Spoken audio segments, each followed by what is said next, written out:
But right now we're talking about priorities. If 40% of the city council budget goes to the police, where's the rest of the money for actual safety, genuine safety for our communities and our students? As a teacher, breaking up fights is something I'm expected to do with my bare hands. So I'd really appreciate if we could hold our community safety officers to a higher standard. Ensures that if the council approves this policy, more Black and brown disabled people will suffer serious physical harm and psychological trauma at the hands of police. And how many people were injured during the George Floyd protest or even early on the Stephon Clark protest? In the summer of 2020, many of my friends were beaten, pepper sprayed, and shot with rubber bullets and tear gas canisters fired from grenade launchers that police fired indiscriminately into a crowd of peaceful protesters.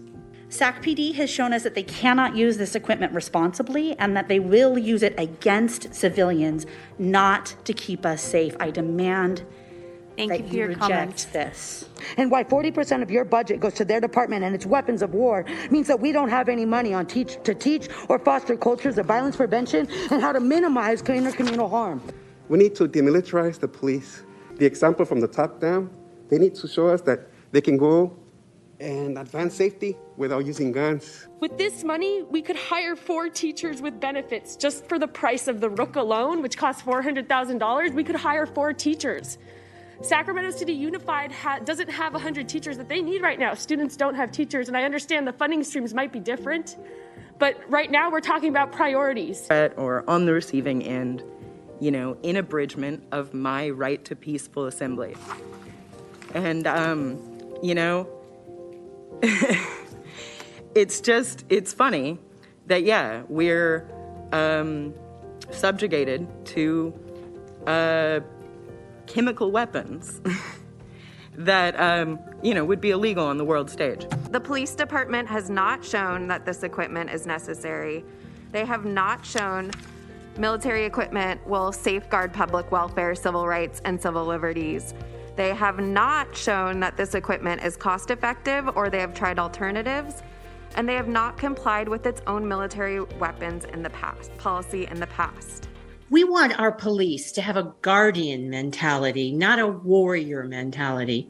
We need policies and procedures that recognize the danger implicit in the use of weaponry and provide thoughtful guidance in minimizing risk. I'm here to share my experience with Sacramento Police Department. I'm 35 years old. I own a home and a brick and mortar business in District 4.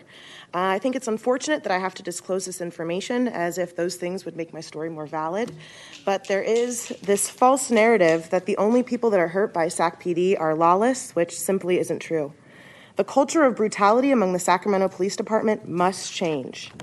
These are just some of the pictures of the bruises and marks that were left on me by SAC PD. I wasn't rioting, I wasn't looting or breaking the law, and our police department still felt that they needed to beat me so badly that I missed a whole week of work.